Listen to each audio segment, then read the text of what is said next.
Bueno, buenas tardes. Estamos casi al final de un primer día, un largo día. Espero que un día productivo para todos ustedes.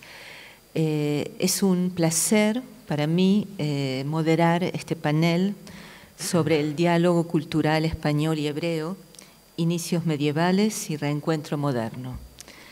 Diálogo como intercambio, acercamiento, conocimiento, enriquecimiento mutuo.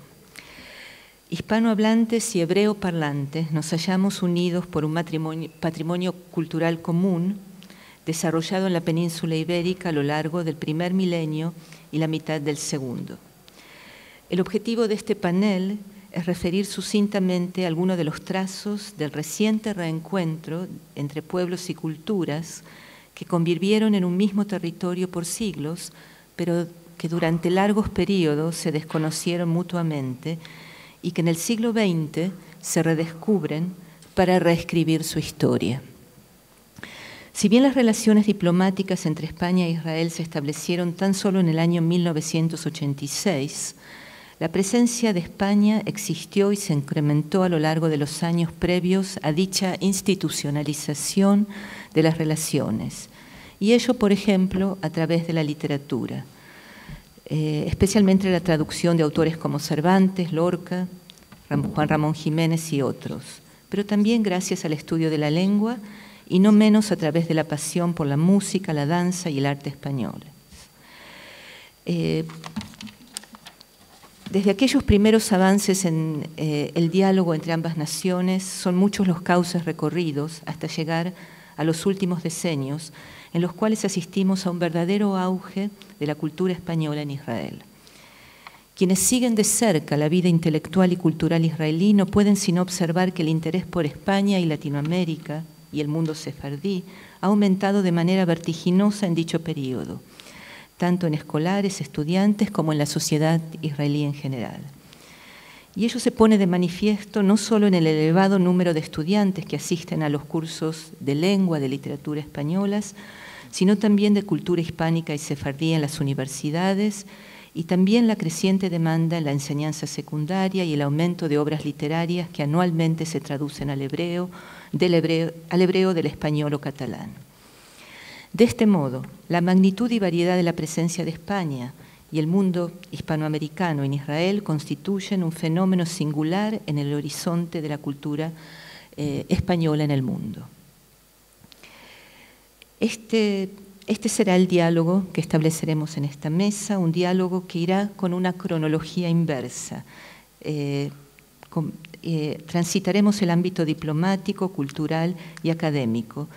Y comenzaré, digo cronología inversa, porque comenzaré con el actual embajador, su excelencia, Manuel Gómez Acebo, embajador de España en Israel. El embajador Gómez Acebo, nacido en Málaga, es licenciado en Derecho por la Universidad Complutense y ha ejercido como abogado durante los años 80-87. En el año 89, tras sacar las oposiciones, ingresó en la carrera diplomática. Ha estado destinado en las representaciones diplomáticas españolas como consejero de embajada en Argel, Buenos Aires, las Naciones Unidas, Lima. Fue subdirector general de Cooperación Institucional, Cultural y de la Comunicación en la Agencia Española de Cooperación Internacional y subdirector general de Magreb en el Ministerio de Asuntos Exteriores. En septiembre del 2009 fue nombrado embajador de España en la República de Guinea Ecuatorial y posteriormente director general para el Mediterráneo, África y el Oriente Próximo. Y entre los años 2013-2017 y es actualmente, como he señalado, embajador de España en el Estado de Israel a partir de marzo de 2017, y esto es para fortuna de los israelíes. Dejo con ustedes al embajador Gómez Acebo.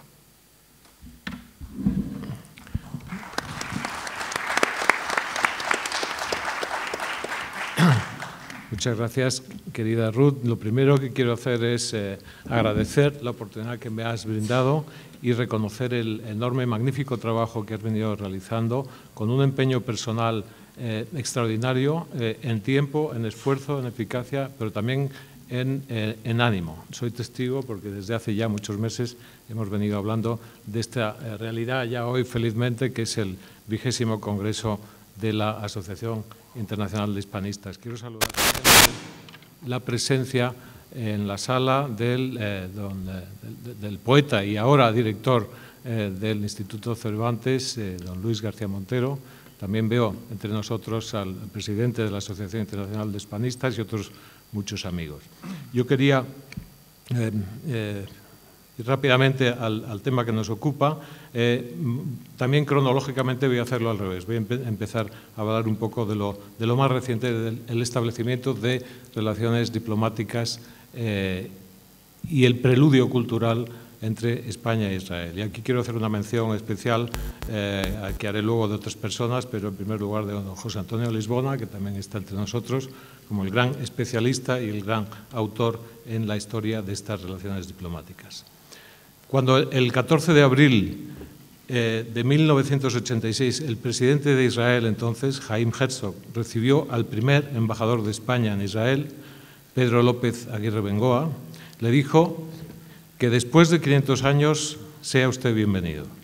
Ese mismo día, en España, el rey don Juan Carlos I declaraba ante el cuerpo diplomático: España ha superado una situación que no se correspondía con nuestra historia ni con el presente de nuestro país. Tanto ese tardío año de 1986 como esa referencia a los largos 500 años de separación apuntan a dos hechos. Primero, a que las relaciones entre España e Israel no son unas relaciones cualquiera o cualesquiera, sino unas relaciones cargadas de significación histórica. Y en segundo lugar, a que la normalización de esas relaciones diplomáticas ha tenido que superar grandes y diversos obstáculos.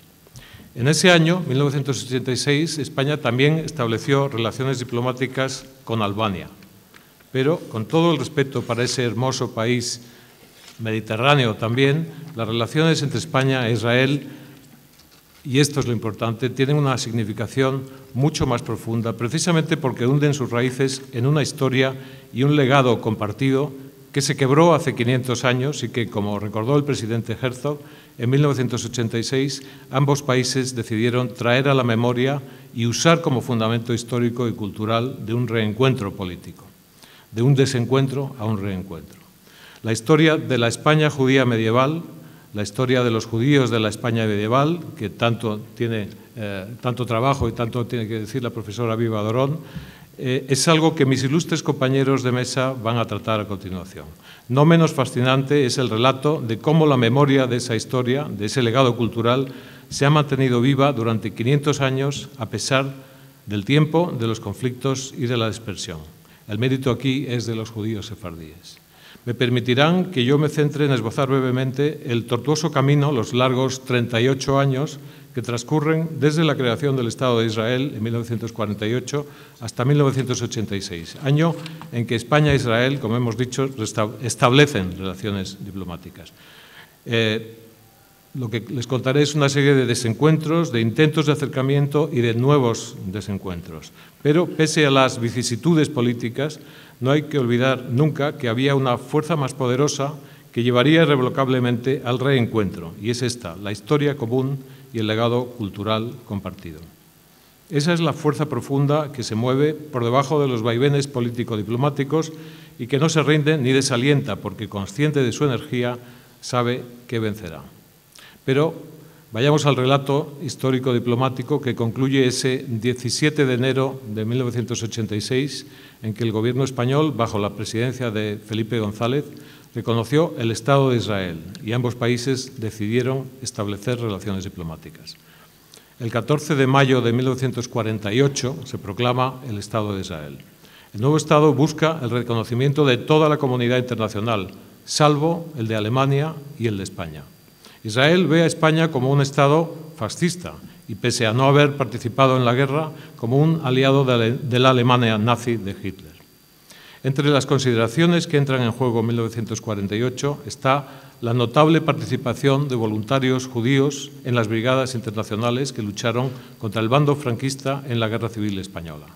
El historiador británico Hugh Thomas estima que hasta un 10% aproximadamente de los brigadistas internacionales eran judíos venidos principalmente del este de Europa, de Francia y de países anglosajones. Al año siguiente, en 1949, España manifiesta su voluntad de establecer relaciones diplomáticas con Israel, pero Israel rechaza la petición española. Israel ingresa en las Naciones Unidas y en su Asamblea General vota, junto con otros países, en contra de levantar las sanciones a España, citando de nuevo los vínculos entre el franquismo y la Alemania nazi. Para España, el rechazo de gran parte de la comunidad internacional a su ingreso en Naciones Unidas es un enorme fracaso diplomático. Sin embargo, la lógica de bloques del inicio de la Guerra Fría permitirá, unos años después, a la España franquista sortear ese aislamiento inicial. Como consecuencia del acercamiento entre Estados Unidos y España, en los años 50 comienza un cambio gradual de actitud de Israel hacia España. A finales de 1955, España, junto con otra serie de países en un paquete que pactan Estados Unidos y Rusia, y una serie de países que no habían logrado ingresar en Naciones Unidas, España también ingresa en esa organización y en ese contexto Israel trata de establecer relaciones diplomáticas con España. En ese momento, Túnez, Marruecos y Argelia luchan por su independencia e Israel ve conveniente el acercamiento a España, país vecino de esos territorios y con importantes lazos históricos y políticos con ellos. Pero si en 1949 España quiso establecer relaciones diplomáticas con Israel y sufrió el rechazo, en 1956 la situación es la inversa. España, en pleno apogeo de sus relaciones de amistad con los países árabes, desestimó la propuesta israelí.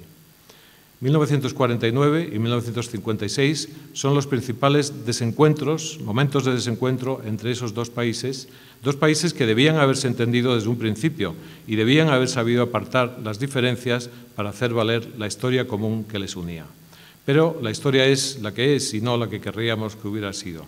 Los desencuentros de esos 2 años, 49 y 56, tardarán 30 años en superarse.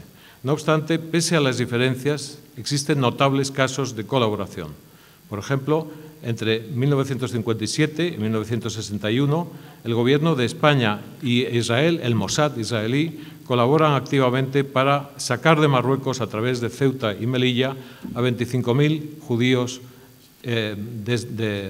judíos norteafricanos. Muchos años después, en 1989, la propia inteligencia israelí así lo reconoció. Asimismo, en 1959, la primera ministra Golda Meir declaró en la Knesset, y cito, «El pueblo judío y el Estado de Israel recuerdan la actitud humanitaria adoptada por España durante la era hitleriana, cuando dieron ayuda y protección a muchas víctimas del nazismo». Termina la cita. Cuando acabe este panel, tendré el honor de inaugurar una exposición aquí cerca que recuerda algunos de estos hechos, los méritos sobre todo de algunos diplomáticos y funcionarios de Servicio Exterior que trabajaron por salvar judíos durante el Holocausto. La primera ministra entonces, de 1959, Golda Meir, reconoció una actitud humanitaria de los españoles y lamenta que los esfuerzos israelíes por establecer relaciones diplomáticas con España no den fruto. En 1967 vuelve a producirse un nuevo incidente que no facilita el acercamiento. Durante las primeras horas de la Guerra de los 6 días, paracaidistas israelíes asaltaron el Consulado General de España en Jerusalén y mantuvieron retenido a todo el personal consular en el Hotel Ambassador. En los años 70, en el tenso clima que se vivía en el Mediterráneo durante la Guerra Fría, con un Mediterráneo sudoccidental dividido entre una Argelia y Libia prosoviéticas y un Marruecos proamericano, en ese contexto Israel renueva su interés por entablar relaciones diplomáticas con España. Sin embargo, la década acaba con un nuevo alejamiento entre España e Israel. En 1979, Adolfo Suárez, primer presidente del gobierno de la España democrática, se convierte en el primer jefe de gobierno occidental en recibir a Yasser Arafat como jefe de Estado y autoriza la apertura de una oficina de la OLP en Madrid. La primera mitad de la década de los 80 estará marcada en España por el ingreso en la OTAN, en 1982, y por los últimos pasos hacia el definitivo ingreso en la Comunidad Económica Europea, como se llamaba entonces lo que hoy es la Unión Europea. Entre 1981 y 86, los gobiernos de Leopoldo Calvo Sotelo y de Felipe González van modificando el criterio sobre la importancia de reconocer el Estado de Israel. Sin embargo, dos incidentes, las matanzas de Sabra y Shatila en el 81 por las milicias falangistas libanesas y el bombardeo de la sede de la OLP en Túnez en el 84, junto a la presión de los países árabes exportadores de petróleo, van a retrasar la decisión del gobierno español. Pero lo ineludible acaba ocurriendo, como ocurre casi siempre en la historia, aunque sea con algún retraso. El 17 de enero de 1986, en La Haya, España reconoce el Estado de Israel y ambos países establecen relaciones diplomáticas, como hemos dicho. En ese año, España aclara que mantendrá su política de amistad y solidaridad con el mundo árabe, que no es obstáculo para su amistad con Israel. Asimismo, de conformidad con la legalidad internacional, España expresa su rechazo entonces a la ocupación de territorios y aboga por una solución negociada al conflicto palestino-israelí. Como hemos visto, la normalización de las relaciones entre España e Israel tardó en llegar. Diversos desencuentros bilaterales y un contexto internacional muy complejo retrasan un hecho de reconocimiento mutuo que debió haberse producido mucho antes. Sin embargo, si pese a los desencuentros y a las dificultades existía una percepción de lo ineluctable del establecimiento de relaciones, es porque, como afirmó en su día el presidente Shimon Peres, en el caso de España, los poetas llegaron antes que los políticos y las relaciones institucionales fueron estrechándose sobre los sólidos cimientos de un legado cultural común y de la acción cultural de hispanistas conocedores y amantes del legado judío español. Aquí hay que mencionar, como decía al principio, la labor de la profesora Viva Dorón y algunas de las actividades que es desde el año 82, donde hay el primer congreso formal interuniversitario israelí-español, el encuentro de las tres culturas en Toledo. En el año 83 se intercambian las primeras dos delegaciones de poetas, de israelíes a España y españoles a Israel. Hay una primera antología de poemas israelíes publicada en Madrid en el año 84 en la revista Índice y también en Tel Aviv se publican poemas españoles en el periódico literario Apirión. Hay toda una serie de actividades en esos años que eran previos a la decisión política y que sin duda ninguna ayudaron mucho a poder abrir ese camino. El 30 de noviembre de 2015, casi 30 años después del establecimiento de relaciones diplomáticas entre España e Israel, el rey Felipe VI, en un acto en el Palacio Real en Madrid, ante representantes de las comunidades judías, presentaba la ley 12-2015, con la que los judíos españoles, los judíos sefardíes, podrían, si así lo deseaban, adquirir la nacionalidad española. El rey reconocía a los sefardíes su lealtad y el hecho de haber guardado como un preciado tesoro la lengua que hablaban en el momento de la expulsión en 1492, el judeo español, así como costumbres religiosas, gastronómicas y musicales que caracterizan al judaísmo sefardí. El rey don Felipe agradeció a los judíos sefardíes haber hecho prevalecer el amor sobre el rencor y haber preservado el recuerdo y la añoranza de España, su antigua patria.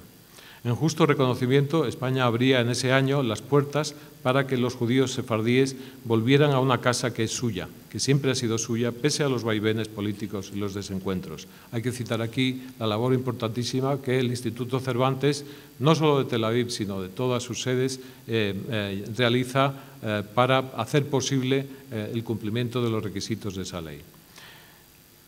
Quiero concluir ya. Por debajo de las buenas relaciones políticas bilaterales actuales o de las difíciles relaciones políticas entre el año 48 y el año 86, fluye una misma corriente de historia y de cultura compartidas que clamaba por el reencuentro.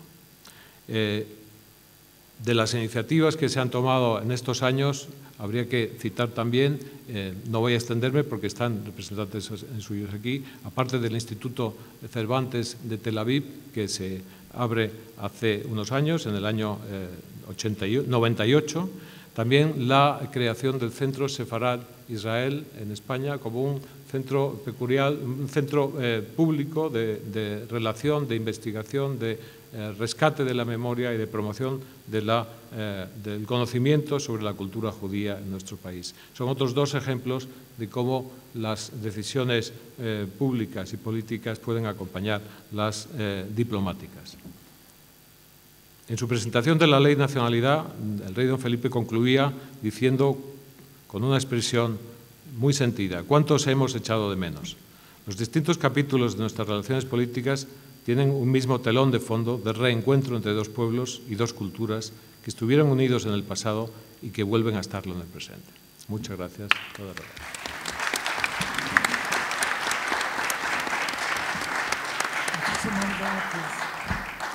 Muchísimas gracias, embajador, por este exhaustivo, significativo periplo que recorre nuestra memoria de desencuentros y encuentros. Y aprovecho la oportunidad también para agradecer profundamente toda la ayuda, el apoyo y también el ánimo que la Embajada de España nos ha brindado para la realización de este congreso. Como se ha mencionado hace un momento, lo ha mencionado el excelentísimo embajador, el Centro Sefarad de Israel ha tenido un rol y tiene un rol fundamental en esta historia de reencuentros. Su director, Miguel de Lucas, al que cederé de inmediato la palabra, tiene también un recorrido y un rol fundamental en esta historia. Licenciado en Derecho, ha estado durante 9 años destinado en distintas embajadas de España en el extranjero, como Nigeria, Paraguay y Camerún. Ha trabajado además en el Ministerio de Asuntos Exteriores, en los departamentos de Asia-Pacífico y de Cooperación al Desarrollo. Ha prestado servicios también en Presidencia del Gobierno y desde octubre de 2007 trabaja en el Centro Sefarad de Israel, promoviendo con mucho éxito las relaciones entre España y el mundo judío. Desde el Centro Sefarad de Israel ha promovido la creación de la plataforma Herencia, que busca restablecer los vínculos entre España y las comunidades de la diáspora sefardí. Y desde agosto del 2009 a junio del 2013 ocupó el puesto de secretario general del Centro Sefarad de Israel y en esa fecha asumió el cargo de director general de la misma institución que ocupa. Por favor. Muchas gracias, Ruth. Bueno, yo voy a hablaros de un poco lo mismo que ha hecho el embajador, pero desde otra dimensión de la diplomacia. Yo también soy diplomático de carrera, pero yo me ocupo de una vertiente diferente, lo que llamamos la diplomacia pública. No es que la otra sea privada, esta es pública porque es una diplomacia que se refiere a otra faceta, no es a las relaciones bilaterales de Estado a Estado, sino que busca más las relaciones que un Estado quiere tener con la sociedad civil o con grupos de la sociedad civil o de otro Estado o de otros colectivos. Y en nuestro caso, el Ministerio de Asuntos Exteriores de España ha propiciado la creación de una red de casas referidas a distintos aspectos culturales o geográficos. La primera fue la Casa de América, vinculada al 5º centenario del descubrimiento de América, pero cuyo objetivo principal es lo que hoy llamamos Iberoamérica, América Latina. Y también ahora ampliado a Estados Unidos y Canadá. Después la segunda tanda fue Casa Asia y después Casa Árabe y Casa Sefarad de Israel, luego llamada Centro Sefarad de Israel, y por último Casa de África y Casa del Mediterráneo, Casa de África para el África subsahariana, ¿no? En todas estas, como veis, hay en casi todas un perfil geográfico. En la nuestra no tanto. Centro Sefarad de Israel se ocupa de Israel, sí, pero no es la casa solo de Israel, es la casa del mundo judío, las relaciones entre España y el mundo judío. Evidentemente Israel es una parte integrante, indisoluble de la identidad judía, ¿no? Y a eso nos dedicamos, un grupo de 12 personas en nuestra sede en Madrid, con vocación de actuación en todo el territorio español. De hecho, yo creo que no hay ninguna provincia donde no hayamos hecho algo alguna vez. Y luego también con una dimensión exterior, apoyados en el Servicio Exterior de España, las embajadas, y siempre de una manera prioritaria en la Embajada de España en Israel, porque Israel es una de nuestras prioridades, evidentemente, ¿no? Pero no es la única. Por ejemplo, el embajador de Israel en España hace muchas actividades con nosotros en nuestra sede, pero también la embajadora de Polonia, la embajadora de Hungría, el embajador de Francia, el embajador de Colombia, o sea, todos aquellos países que tengan una dimensión judía y quieran trabajarla son nuestros aliados en esta tarea, ¿no? Cuando hablo de Centro Sefarad de Israel también me gusta analizar el nombre, porque el nombre a veces puede llevar a engaño. Y cuando hablo a un público, por ejemplo, mayoritariamente judío, y digo Centro Sefarad, inmediatamente piensan, bueno, esto es una casa para sefardíes, lo cual excluye inmediatamente a los askenasíes. Falso. Nuestra prioridad es todo el mundo judío. Es evidente que la relación entre España y el judaísmo, el sefardismo es como la historia de un primer amor, es mucho más intensa, ¿no? Pero, por ejemplo, os doy una novedad que igual no sabéis, que es en el Centro Sefarad de Israel, cada 2 semanas tenemos un círculo de yiddish. La gente que habla yiddish en Madrid, que son poquitos, pero se reúnen en nuestra casa y hablan yiddish. Y hacemos muchísimas actividades de cultura askenazí, porque también trabajamos con muchísimas embajadas, caso de Hungría, de Polonia, donde los judíos evidentemente eran mayoritariamente askenazíes. O con la embajada de Argentina. ¿En Argentina hay sefardíes? Sí, pero la inmensa mayoría de los judíos de Argentina no son sefardíes, son de origen askenazí, ¿no? Y cuando hablamos de la palabra Israel, que está en nuestro nombre y que llevamos con orgullo, alguien puede pensar, bueno, esto es una institución israelí. Pues no, no lo es. Es una institución española, financiada por el gobierno español, con una relación estratégica de amistad y de alianza con Israel total, con la Embajada de Israel, fantástica, maravillosa. El embajador de Israel suele decir que es uno de los embajadores de Israel más afortunados en el mundo, porque llega al país donde está acreditado, que es España, y hay una institución pagada por España que hace la mitad de su trabajo. Sabéis además que en la vida, cuando tú eres perteneciente a un colectivo, una identidad, y quieres defender esa identidad, la gente sospecha de ti. Voy a defender al Real Madrid, pero si eres madridista, no tienes tal. Pero si eres de otro equipo y defiendes al Real Madrid, dice, uy, ¿qué legitimidad tiene? Pues a veces cuando los judíos o los israelíes quieren defenderse, queda como mejor que sea un no judío o un no israelí el que les defienda. No entiendo muy bien este procedimiento psicológico, pero es una realidad, ¿no? Entonces, el hecho de que sea una institución que no es israelí, pero que defiende a Israel en muchas facetas y aspectos, yo creo que es algo que ayuda mucho, y a veces la Embajada de Israel en Madrid nos pide ayuda para llegar a lugares donde ellos no llegarían, probablemente por los puros prejuicios que pueden encontrar a veces en muchas sociedades occidentales, ¿no? Con lo cual, Israel es una parte importante de nuestra actividad, pero lo que es nuestros gastos, nuestro presupuesto, viene de los impuestos que pagan los ciudadanos españoles. O sea, es una institución española, ¿no?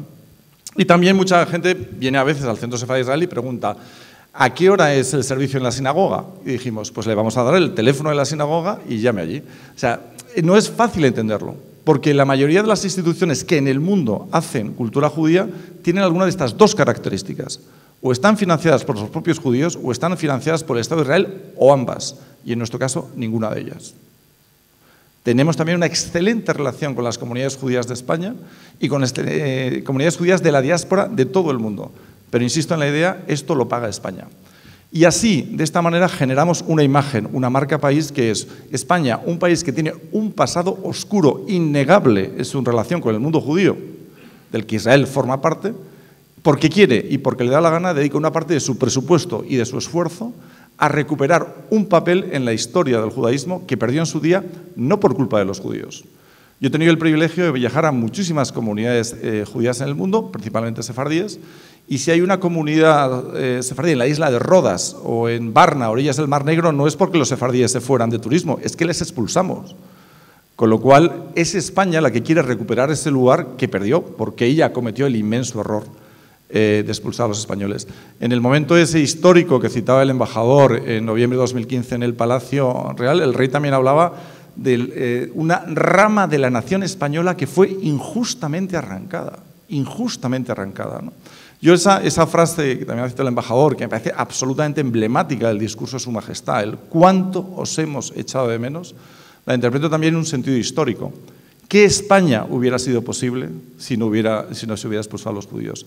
De alguna manera, cómo hemos llegado tarde a muchos momentos de nuestra historia por no haber tenido judíos en lugares y en circunstancias históricas que los judíos han desarrollado en otros lugares, ¿no? Y haciendo una reflexión histórica, por ejemplo, qué terrible instrumento, qué daño hizo a nuestro país, por ejemplo, un instrumento como la Inquisición. No ya solo por el daño personal que causó a miles de personas, sino cómo causó una castración intelectual de un país. España tenía las circunstancias para haber sido el país en el que surgiera el Renacimiento o un periodo de ilustración posterior, pero es que no fueron los judíos las únicas víctimas de esa barbarie. Fueron todos aquellos que eran sospechosos de innovar, de ser diferentes, los erasmistas, los iluminados, los que se decían que podían ser luteranos. Teresa de Ávila, a la que se perseguía no por judía, aunque era nieta de un judío, sino por iluminada, porque pensaba diferente, ¿no? Eso fue un daño probablemente irreparable, ¿no? Y nosotros, en Centro Sefardá, siempre decimos que las páginas negras de la historia ni se arrancan, ni se ocultan, ni se edulcoran. Están ahí y hay que hablar sobre ellas. La cuestión es que probablemente entre todos, en ese libro que es la historia, podamos escribir nuevas páginas, sin arrancar las anteriores, de concordia, de diálogo y de encuentro. Y a eso nos dedicamos en nuestro trabajo, que somos 12 personas, que cuando empezamos además este proyecto hace 10 años, alguien dijo, no sé si va a dar para mucho, llegará un momento que tengamos que repetir. Llevamos 10 años y no hemos repetido nada. Es un saco sin fondo. La relación entre España y el mundo judío es inabarcable. Encontramos lugares, ideas, conceptos que siguen siendo novedosos y siempre da para crear nuevas cosas. Quiero subrayaros también algo para mí muy importante y muy querido, que es toda la labor que España está desarrollando y que nosotros hacemos partícipe en lo que es la memoria del Holocausto. Yo soy el jefe de la delegación española ante AIRA, la International Holocaust Remembrance Alliance. España fue evaluada el año pasado y el resultado fue excelente, como el país que más había hecho en los últimos 10 años en memoria del Holocausto. Partíamos casi de cero, es verdad. Ahora están en Yad Vashem 40 profesores de la educación pública española y se suman ya otros 500 que en los últimos años han ido viniendo, ¿no? Y comentaros también algo que aúna esa idea de amor a España, pero también de Shoah. Hace unos meses tuvimos el privilegio de recibir a Annette Caveli. Annette Caveli es una niña superviviente del Holocausto de Salónica. Da su testimonio en judeo-español, además, ¿no? Y también tuve el privilegio de ser recibido por Su Majestad el Rey. Planteé esta cuestión en la Casa Real y dijeron, sí, va a haber un encuentro de 20 minutos entre Su Majestad el Rey y Annette Caveli, y a mí me invitaron a estar presente. Ese encuentro finalmente se prolongó casi 1 hora y 20, ¿no? Y Annette Caveli llevaba en su mano el pasaporte español. Una mujer de 94 años, superviviente del Holocausto de Salónica. Y le contó al rey la siguiente historia, insisto, en judío español. Este pasaporte, decía, Señor, no es para mí, es para mi mamá. Decía, mi mamá, la pobrecita. Y le contó al rey la historia de su mamá. Su mamá era una mujer viuda de Salónica, de unos 30 y pocos años, con 3 hijos. Cuando éramos pequeños, mamá nos decía, tenemos que regresar a España. Y yo le decía, mamá, nunca hemos estado en España. Dice, pero nosotros somos de España, somos judíos de España. Esa viuda de 30 y pocos años fue con su hija de 16 años a Auschwitz y una señal de un dedo decidió que una viviera y otra muriera. Ella murió en Auschwitz, ¿no? Por eso ella ahora, con sus 94 años, le decía al rey, decía, Majestad, esto no es para mí, es para mi mamá, en el recuerdo de todas las víctimas del Holocausto, muchas de ellas sefardíes, que murieron también en esta barbarie, ¿no? Quiero contaros también cosas concretas que hacemos sobre Israel. O sea, estamos en coordinación absoluta con la Embajada de Israel en España, y muchas de las actividades que ellos tienen son conjuntas con nosotros. Cultura israelí, en todas las facetas. Israel tiene, la imagen de Israel en España es, bueno, es lo que es, y lo que es en muchos sitios. Nosotros damos mucha información. ¿Sabía usted que Israel tiene algunas de las mejores universidades del mundo? Véase esta. ¿Sabía usted la creatividad que hay en Israel, el arte moderno? Por ejemplo, un ejemplo, algo que ha sorprendido, no ha sorprendido, pero que ha sido muy agradable ver y que ha llamado la atención. Hace poco la Comunidad de Madrid, el gobierno, la región de Madrid, convocó un concurso para cine por mujeres, cine hecho por mujeres. Se presentaron películas de más de 40 países, de Latinoamérica, del mundo árabe, de Europa, y nosotros decidimos presentar una película israelí, The Fig Tree. Pues bien, en la entrega de cine hecho por mujeres, es decir, las directoras tenían que ser mujeres. Tuve el privilegio de acudir además a la entrega de premios, se dieron 3 premios, 2 de ellos se los llevó la película israelí. The Fig Tree, de la directora además de origen etíope. Entonces es algo fantástico que una directora de origen etíope israelí ganó un premio en Madrid en un cine hecho por mujeres, ¿no? Y la verdad es que estamos muy orgullosos de ellos. O algo que acabamos de hacer también hace unos días, me acompañó José Antonio Lisbona y el embajador de Israel, hemos hecho el cruce de los Pirineos, sabéis las montañas que separan Francia y España, recorriendo el camino que hicieron los refugiados judíos durante la Segunda Guerra Mundial. Evidentemente ellos lo hicieron en condiciones infrahumanas, en invierno, de noche, nosotros lo hicimos de día, recordando los lugares donde había puestos nazis, o sea, había soldados alemanes en los Pirineos entre España y Francia, ¿no?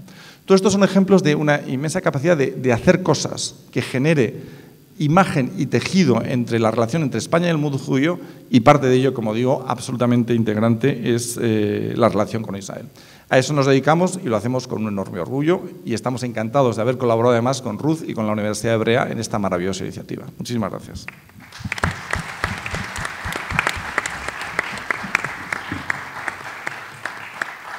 Muchísimas gracias, Miguel. Doy fe de la labor extraordinaria del Centro Sefaradí Israel y además agradezco el apoyo, la colaboración sustancial en este congreso. Muchas gracias. El turno es, para mi alegría, el de presentar a don Julio Martínez Mesanza, director del Instituto Cervantes de Tel Aviv. Unas pocas palabras sobre él: licenciado en Filología Italiana, traductor de Dante y Sannazaro, entre otros. Ha sido director académico del Instituto Cervantes y ha dirigido los centros de Lisboa, Milán, Túnez, Estocolmo y Tel Aviv. Esta es su segunda vuelta, tanto nos quiere y tanto lo queremos. Representante de la generación de los posnovísimos o de los 80, su amplia y destacada actividad como poeta nos enorgullece tener un director poeta, premiadísimo poeta, excelente poeta. Algunos de los libros famosos, Europa, reeditado en el 83, 86, 88, 90, Las trincheras, Entre el muro y el foso, Gloria, que ha recibido en el año 2017 el Premio Nacional de Poesía. Es un verdadero orgullo y una verdadera alegría tenerte como director del Instituto Cervantes. Muchísimas gracias, Ruth.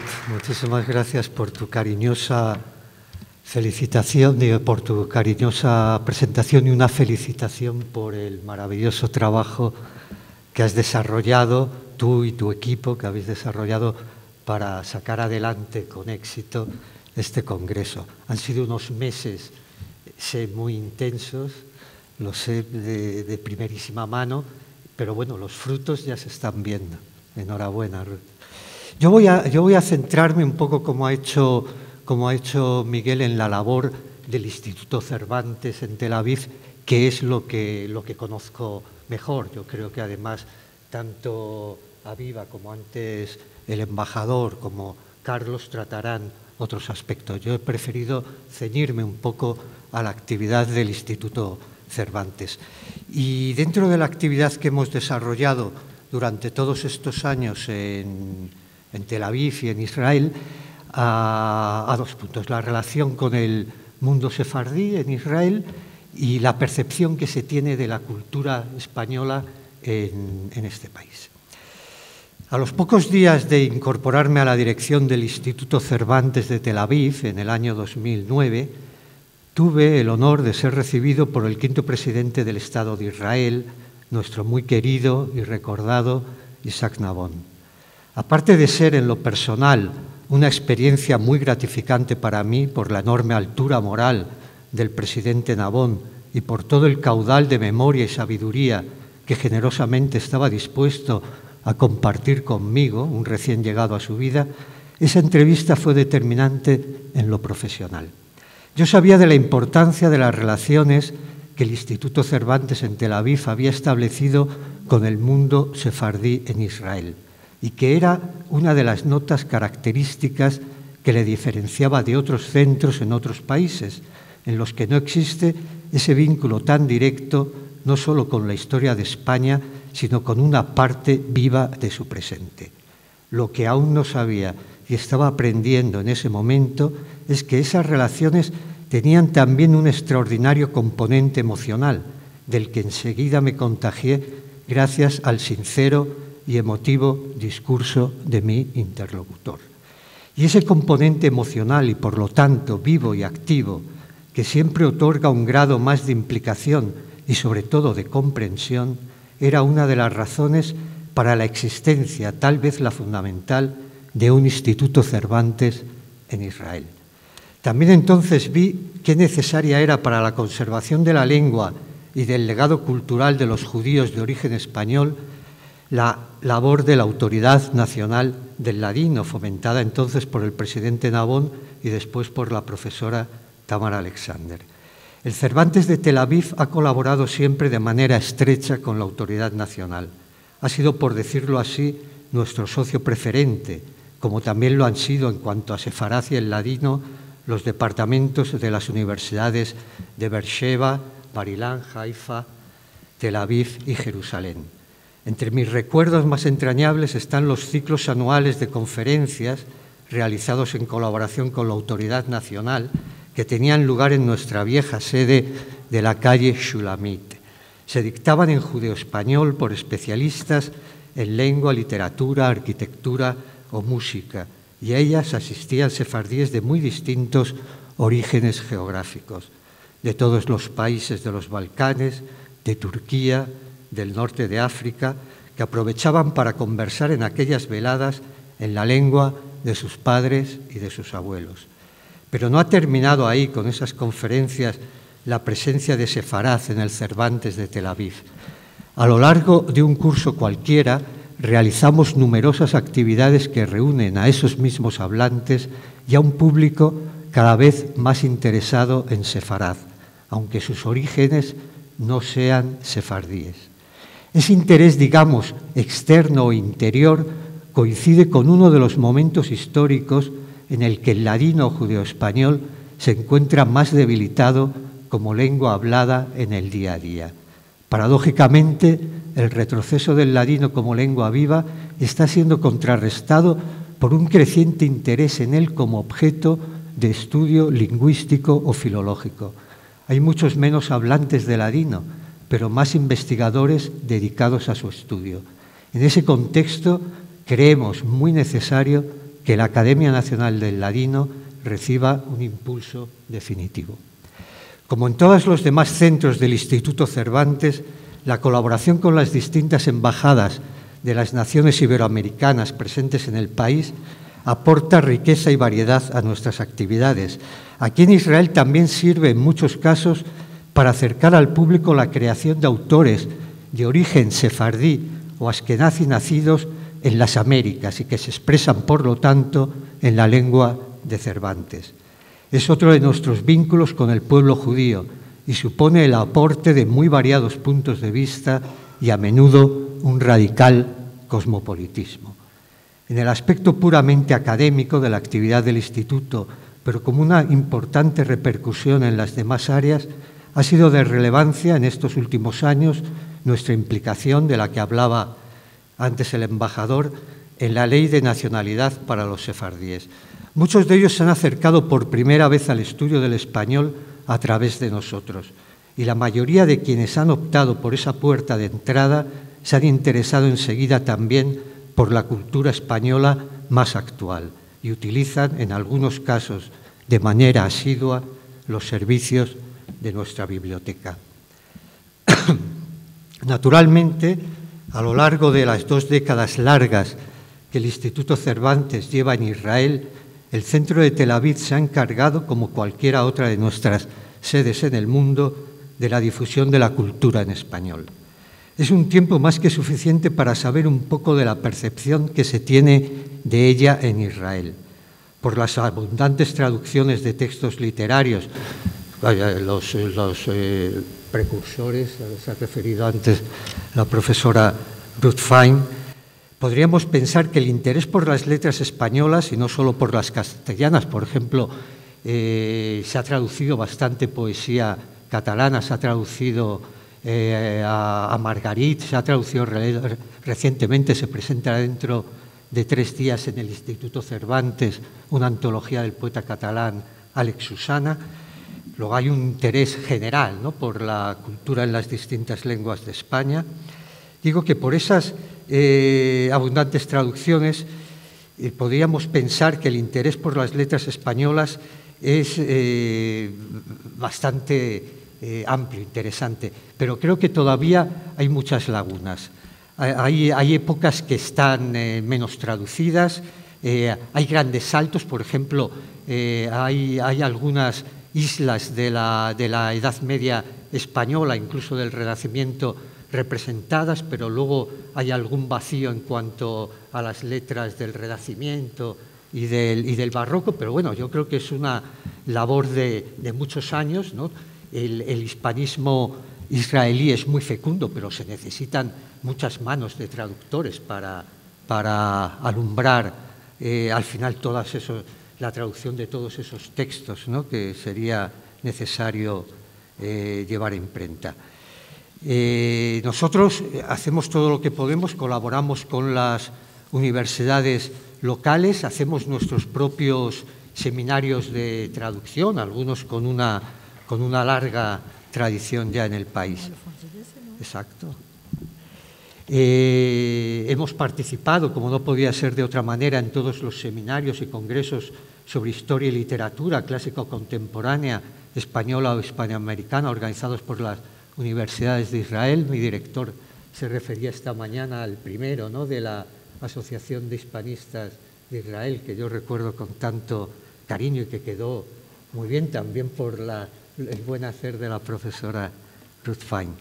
Siguiendo con este repaso, ¿no?, de la percepción que se tiene de la cultura española en Israel, el teatro es muy apreciado, por ejemplo, tanto en sus expresiones más convencionales como en sus propuestas más arriesgadas.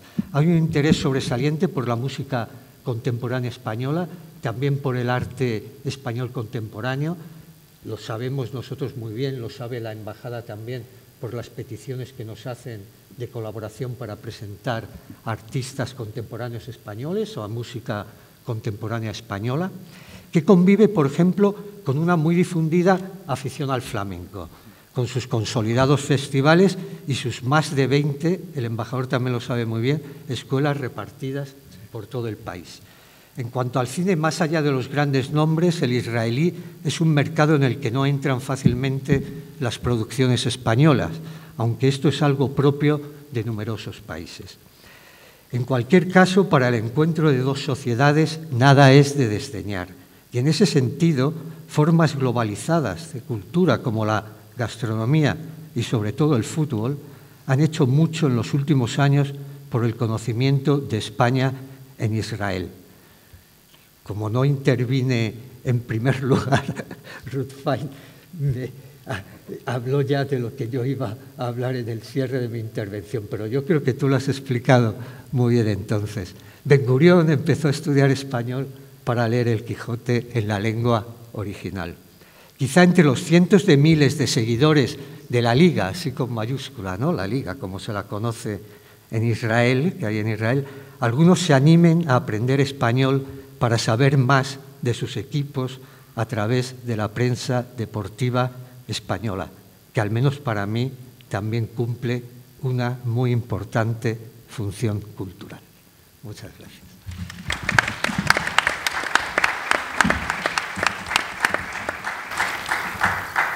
Muchísimas gracias, Julio. También mi agradecimiento profundo al Instituto Cervantes.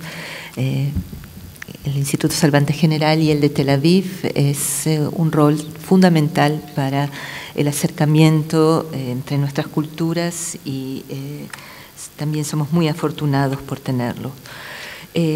Bueno, pasamos al ámbito académico y creo que en este marco de un congreso de hispanistas es casi redundante presentar al profesor Carlos Salvar, presidente de honor de la Asociación Internacional de Hispanistas.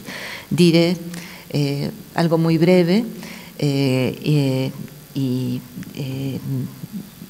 todos ustedes conocen muy bien su magnífica, significativa actividad académica e intelectual. Catedrático de Filología Románica, ha dedicado la mayor parte de su actividad investigadora a la literatura de la Edad Media del occidente europeo, con trabajos en los dominios del castellano, francés, galaico, portugués, italiano, provenzal, y ha publicado numerosísimos estudios sobre poesía épica, trovadores, sobre la materia artúrica. Ha recibido un sinnúmero de premios y distinciones, comenzando por el Premio Nacional de Traducción, Fray Luis de León, y quisiera mencionar, si me permiten, dos: el doctor honoris causa por la Universidad de Córdoba y el doctor honoris causa por la Universidad Hebrea de Jerusalén, que nos honra. Catedrático de la Universidad de Basilea, luego de la Universidad de Ginebra, de la que es profesor emérito, y también desde ya la Universidad de Alcalá.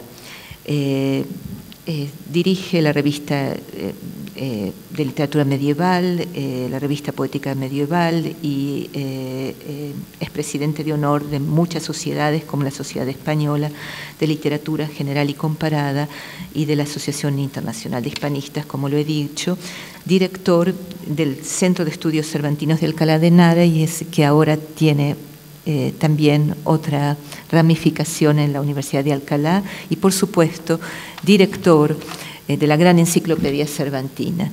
Y es mucho más lo que podría decir, pero su labor en el acercamiento de la cultura y los estudios españoles en Israel y de Israel en España ha sido realmente meritoria e importantísima, y va un agradecimiento. Carmen.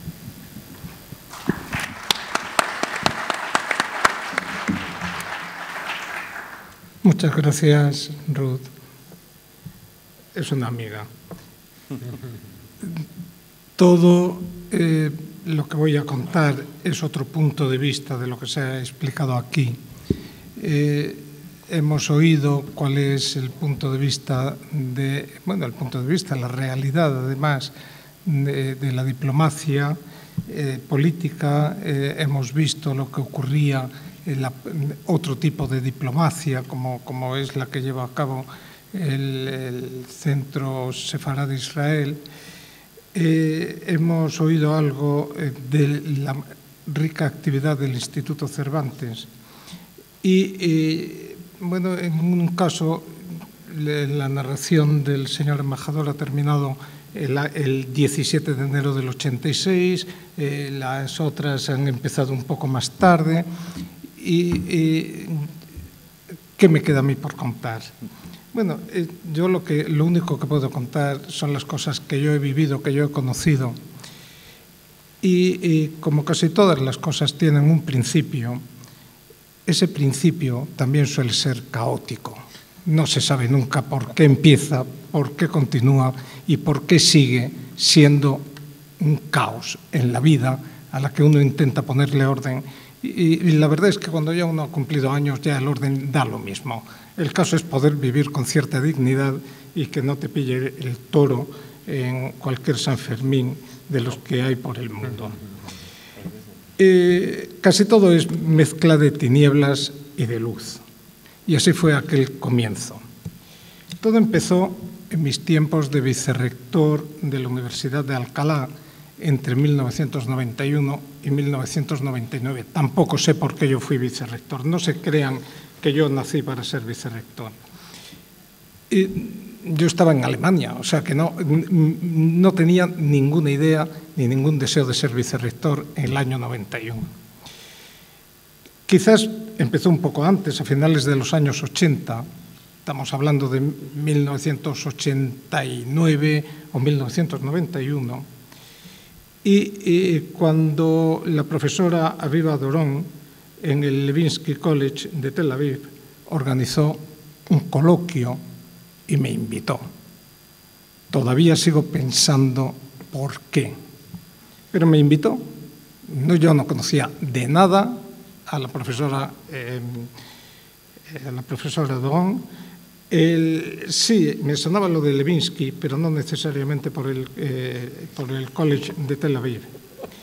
De manera que tuvimos un coloquio en el Instituto Superior de Magisterio de Tel Aviv y allí hubo insignes participantes como Márquez Villanueva, Lore Terracini, David Romano, especialista en la traducción, los traductores de la corte de Alfonso X, Felipe Maillo, que era o es un arabista de la Universidad de Salamanca y ha escrito sobre los arabismos, etc. Nicasio Salvador Miguel, medievalista, Carlos Carrete Parrondo, hebraísta de Salamanca, fallecido recientemente, Ángel Sáenz Vadillos, creo que también estaba, y nos presidía Isaac Nabón. Yo seguía sin entender prácticamente nada, pero la verdad, y créanme cuando lo digo, me he pasado la vida sin entender casi nada de lo que ocurre a mi alrededor. Allí se hablaba de Alfonso X, por fin algo de lo que yo sabía, de lo que podía hablar, Alfonso X. Después siguieron otros coloquios. otro en Haifa en 1992. En noviembre de 1995 estaba otra vez en Haifa, y recuerdo incluso la fecha exacta porque estábamos aquí cuando asesinaron a Isaac Rabin, vamos, como podía ser. Y claro, fue una conmoción en Israel. No sabíamos si nos iban a cerrar el aeropuerto, si no iban a cerrar el aeropuerto. En Israel solo hay un aeropuerto internacional que es el de Tel Aviv, Jerusalén. De manera que en casos de emergencia, como podía ser la llegada de mandatarios internacionales para el entierro, para las honras fúnebres del presidente, pues lo más seguro es que se restringiera por lo menos el tráfico aéreo. Pero nosotros, como nunca hemos hecho las cosas fáciles, y como aquí las horas de salida hacia España son intempestivas, estábamos con un grupo de hispanistas árabes. Con lo cual, los hispanistas árabes no se atrevían a dormir esa noche porque no sabían lo que podía pasar. No pasó absolutamente nada, pero yo creo que era un pretexto para no dormir y para continuar. Bien, esas reuniones con los intelectuales árabes en Haifa se hicieron sistemáticas con el propósito de intentar establecer también un diálogo entre Israel y el mundo árabe, sobre todo con intelectuales árabes que al principio eran fundamentalmente de Marruecos, pero después en nuestra actividad se fueron incrementando y al final eran de todo el mundo árabe en general, y fueron reuniones, digamos, caóticas. Pero siempre había una relación personal y eso más o menos lo fue salvando todo. Luego hubo una nueva orientación en la Universidad de Alcalá. Tenían intenciones de establecer un instituto de estudios sefardíes y andalusíes, y como ya había cierta tradición de relaciones con Israel que yo había mantenido, pero porque también me tocaba dar los trofeos de deportes, porque mi vicerrectorado exigía ese tipo de actividades, los sábados deportes, los domingos música y así sucesivamente, y de vez en cuando Israel. De manera que a finales de los años 90 y comienzos ya del siglo siguiente habíamos conseguido establecer una rama de la Universidad de Alcalá en Israel. Ya se pueden imaginar, no sé ni una sola palabra, casi ninguna palabra de hebreo, de manera que las facilidades que tenía para resolver cualquier problema que surgiera en la rama de la Universidad de Alcalá eran más bien pocas. Pues hicimos un máster para maestros de todo Israel que tuvo 120 alumnos un año, 80 y tantos árabes y judíos. Con lo cual el caos ya tenía carta de naturaleza en nuestra vida y no nos sorprendía en absoluto. Ese máster tuvo reconocimiento del Ministerio israelí, en fin, lo tuvimos que frenar porque continuar podía ser muy problemático por las nuevas normativas que había en Israel, etc. El último coloquio que tuvimos de este tipo fue en febrero del año 2016, es decir, antes de ayer, como quien dice nada. Mientras se fue desarrollando el hispanismo en Israel. Piensen que hasta ahora pues todo lo que se hacía de hispanismo era de carácter muy voluntario, personas así, en fin, aisladas en sus actividades, pero gracias a Ruth Fine se fue formando ese conglomerado necesario y se estableció la Asociación de Hispanistas Israelíes. ese era ya un perfil académico plenamente, el otro era más intelectual que académico. Yo no digo que lo académico no sea intelectual, sino que lo académico tiene unas pautas de comportamiento muy determinadas y esto era otra cosa ya. Y se institucionalizaron mucho más las relaciones entre España e Israel, con el Instituto Cervantes, con la Casa Sefardí de Israel, de manera que ya no dependía tanto del voluntarismo personal. Pero aquellas reuniones y aquellos esfuerzos dieron resultados positivos, como, en fin, la relación personal con los intelectuales y los hispanistas árabes nos permitió tener 2 congresos solo de hispanistas árabes y crear la Asociación de Hispanistas del Mundo Árabe, que ya funciona de forma autónoma desde hace varios años. Han tenido 3 congresos internacionales en Túnez, Egipto y el último en Sevilla.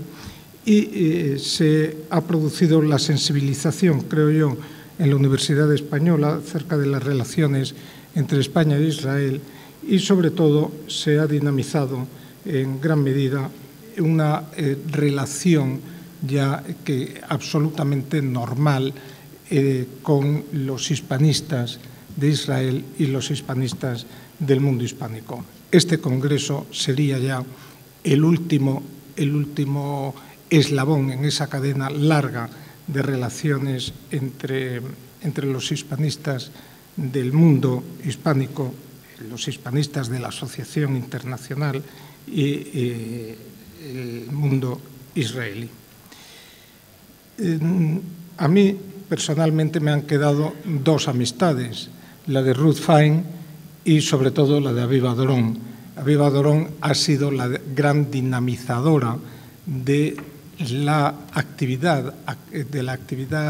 digamos, en esos años de caos de los que hablaba, la gran dinamizadora, la que siempre tenía la idea, el impulso, la iniciativa para llevar a cabo estas reuniones, y no sé de dónde sacaba tanta gente para traerlas a Haifa, primero a Tel Aviv, luego a Haifa, y en fin, en definitiva, hacernos conocer Israel y a los intelectuales que estaban o que están en Israel.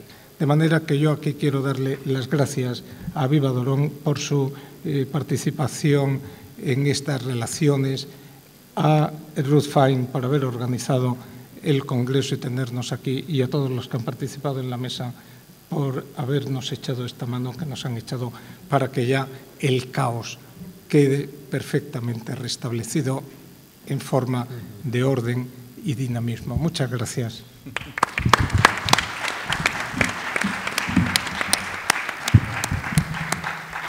Muy bien. Los últimos serán los primeros, en este caso la última será la primera. Es para mí un placer y un honor presentar a la profesora Aviva Doron. Ya hemos escuchado una parte pequeña de su labor. Poeta y catedrática de literatura hebrea e hispano-hebrea comparada, directora del Centro de Estudios de Culturas de España, titular de la Cátedra UNESCO del Diálogo Intercultural, pero sobre todo su obra pionera y constante en la promoción y el desarrollo de las relaciones científicas y culturales entre España e Israel se extienden desde el año 1981 hasta la fecha. Dicho quehacer comprende, entre otros, la iniciativa y organización de más de 20 coloquios académicos, con la participación de personalidades israelíes y españolas, la primera de las cuales, dedicada al tema El encuentro de las 3 culturas, como ya fue dicho, tuvo lugar en Toledo en el año 1982, es decir, 4 años antes del establecimiento de las relaciones diplomáticas entre ambos países. Su importante e innovadora aportación al estudio de la poesía hebrea de Sefarad es también destacable, sobre el trasfondo del encuentro cultural entre judíos, musulmanes y cristianos. Particularmente sus innovaciones en el estudio de las vinculaciones entre la poesía hebrea y española. Son muchos los libros, las publicaciones, sobre todo quiero mencionar las publicaciones sobre el gran poeta Yehuda Levi, de la que es experta, y su último libro, Prodigios Poéticos, el secreto de la magia de la Segunda Edad de Oro en España, que habla de la etapa que sigue la Edad de Oro de la España musulmana, señalando que los judíos siguieron escribiendo poesía hebrea en la península ibérica, que estaba bajo gobierno cristiano. Es un estudio de esta poesía poco conocida entre el público y que no ha sido suficientemente estudiada. La profesora Dorone presenta la poesía de la Segunda Edad de Oro de España y muestra su relación con la época histórica y el trasfondo cultural en el que se compuso. Además es una poeta en parte de poesía dedicada a Sefarad, por ejemplo en su último libro de poesía dedicado a este diálogo. Este volumen fue acogido con gran admiración por autores israelíes y obtuvo el premio literario Kugel, y su libro fue publicado en Madrid y lo hizo acreedora del Premio Internacional de la Poesía Sial. La profesora Dorón contribuyó durante años al acercamiento de centenares de estudiantes, maestros y amantes de la cultura a la poesía hebrea de Sefarad, y entre sus proyectos, el denominado En los Senderos de España, fue verdaderamente revolucionario. Por todo eso tengo el honor de darle la palabra.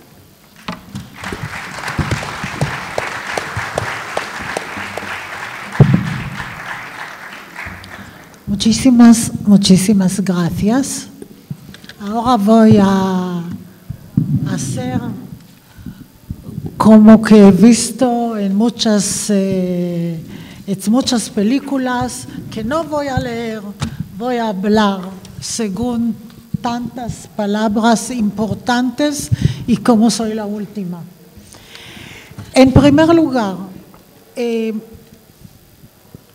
quisiera agradecer de corazón a Ruth Fein para organizar este panel que es importantísimo para los israelíes y para la mayoría de los hispanistas que conocen el pasado de las tres culturas.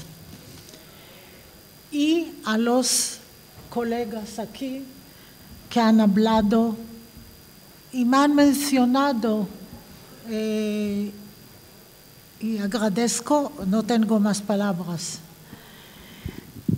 Quisiera aprovechar los momentos que me quedaron, apuntar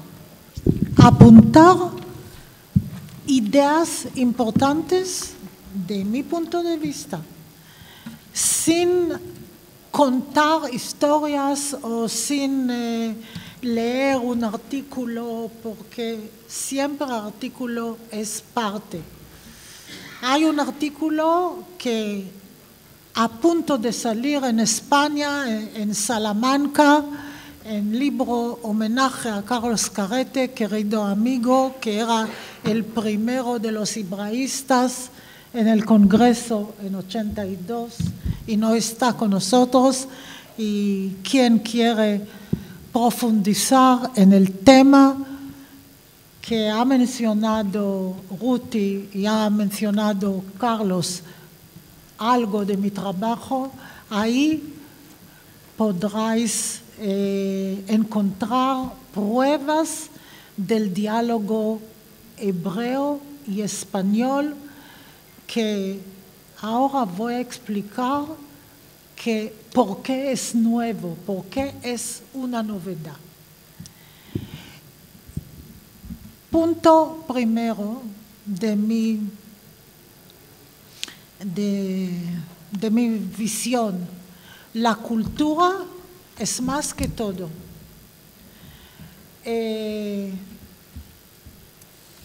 Fernán, en su libro sobre las culturas mediterráneas, ha dicho que en cada, como bien sabemos, ¿no? Solo recordar que en cada cultura hay un núcleo de religión, de fe, pero la cultura es más amplia. gracias a este hecho podemos dialogar, porque religiones no pueden dialogar. Cada uno tiene su verdad fija, pero la cultura, amigos y colegas, la cultura tiene alas, la cultura tiene todo, no tiene horizontes, más que horizontes. La cultura nos permite dialogar. Ahora, lo que tenía que dar una comunicación lo voy a decir en algunas frases para dialogar con algunos puntos que han mencionado aquí. Es muy extraño, la memoria intelectual de la España medieval habla sobre las tres culturas. Más allá, ¿cómo recordamos esta época? A través de la perspectiva de la memoria colectiva. Ahora, ¿quién crea la memoria colectiva? Algunos investigadores. En el caso de la literatura hebraico-española, fueron algunos sabios, centros de sabios racionales, en siglo XIX, siglo más tarde de la época del racionalismo europeo, siglo XVIII. Nosotros los judíos siempre vamos un siglo detrás, porque como un chiste que cuando los judíos cuentan, soy judía, por eso puedo hablar, que israelí, judía israelí, nacida en Tel Aviv.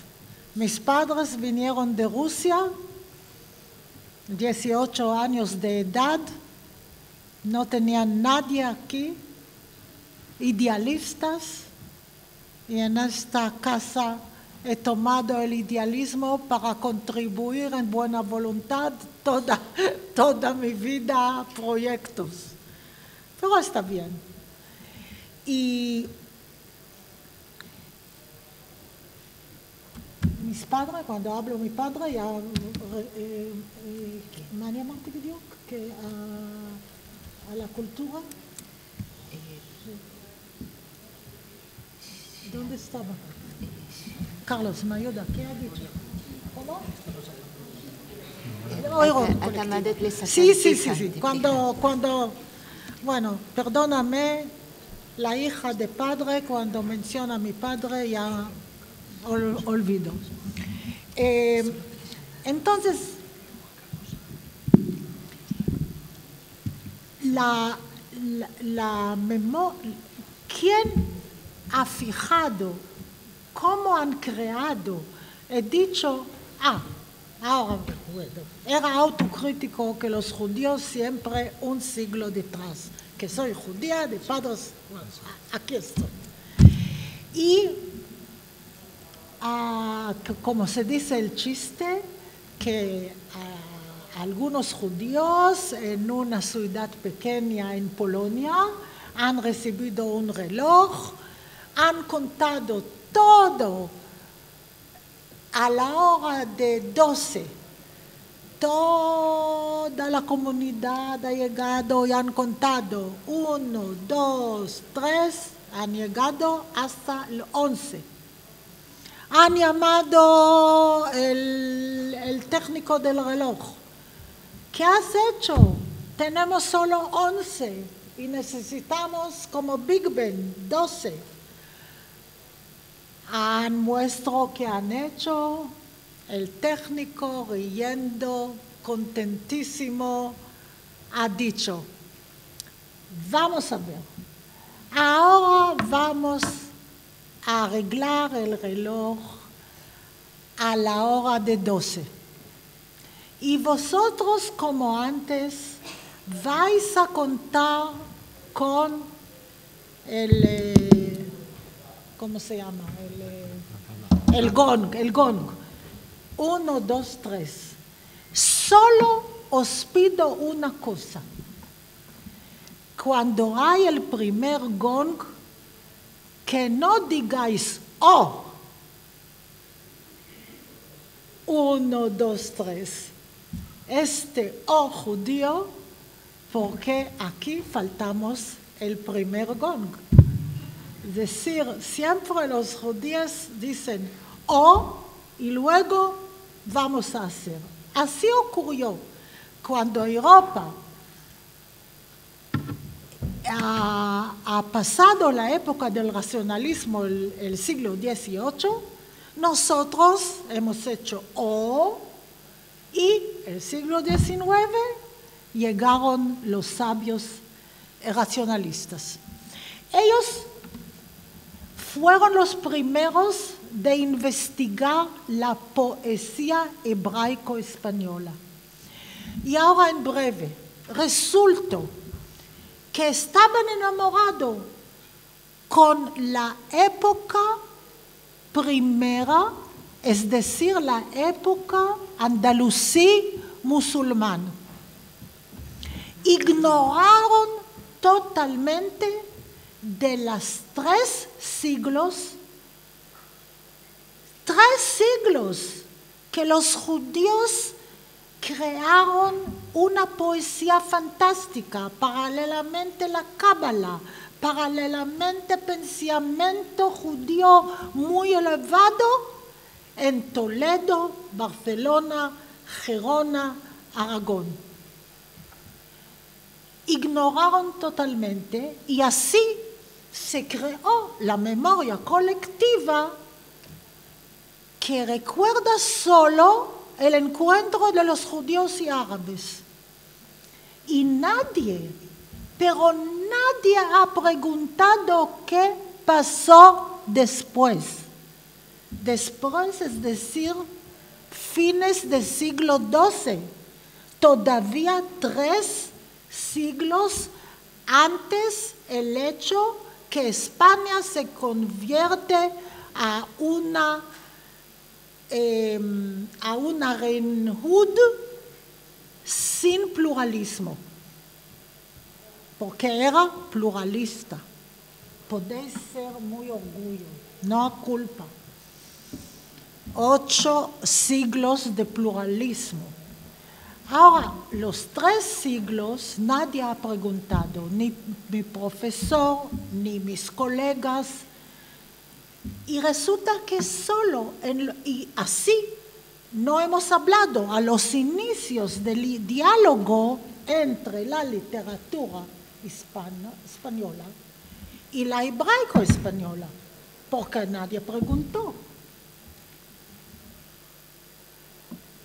Los fines del siglo XX era el mismo Ángel Sáenz Badías que ha mencionado Carlos Alvar, que fue el hebraísta número 1 en España, gran persona, que preguntó en España a sí mismo: ¿qué voy a hacer? ¿Por qué no voy a mirar qué pasó en Toledo?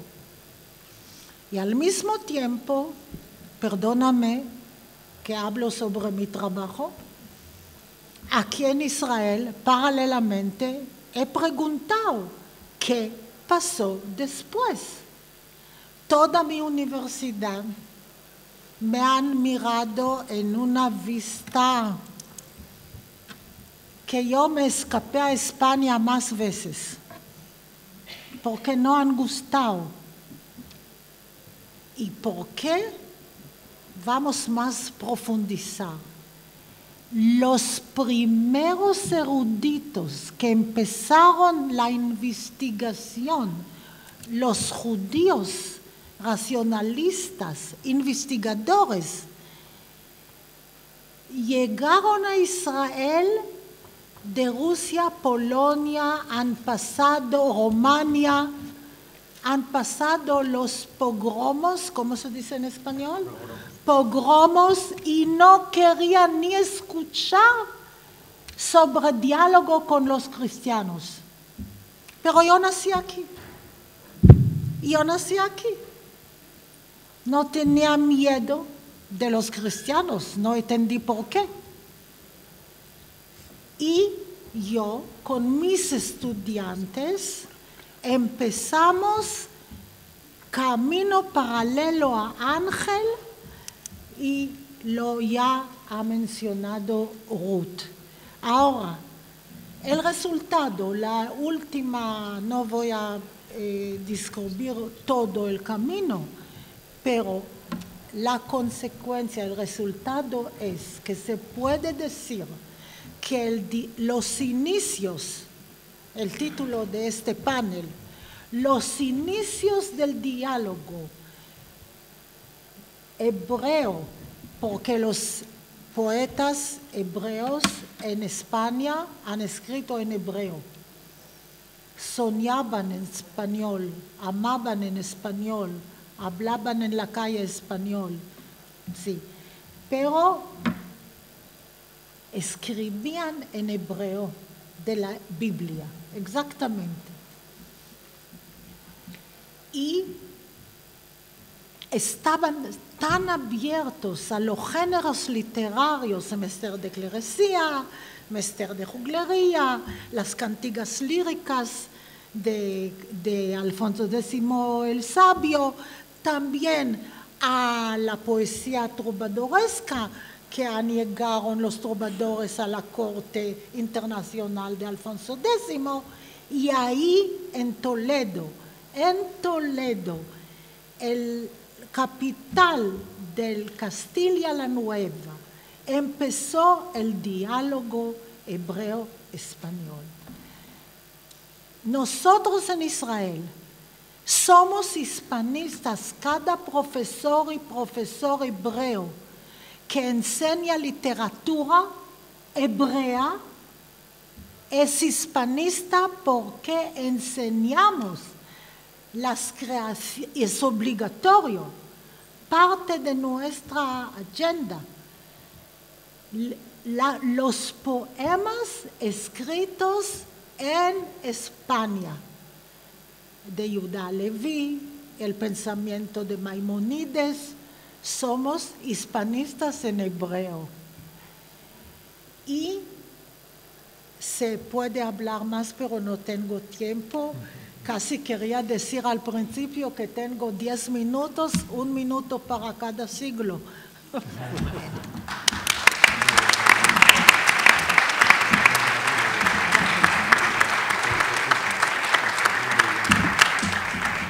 Bueno, muchas gracias, Aviva, y muchas gracias a todos aquellos expositores en este panel, que ha sido verdaderamente un recorrido por siglos, muchos siglos, y un final muy feliz de reencuentro. Y vamos a pedir al profesor Carlos Salvar, a don Julio Martínez Mesanza y a la profesora Aviva Dorón que pasen al público, y pedirle al Su Excelencia el Embajador de España, Manuel Gómez Acebo, y al director del Centro Sefarad de Israel, Miguel de Lucas, que queden aquí, e invito, por favor, a don José Antonio Lisbona, y a don Juan Carlos Sanz Briz para la inauguración de la exposición Más allá del deber. Muchas gracias.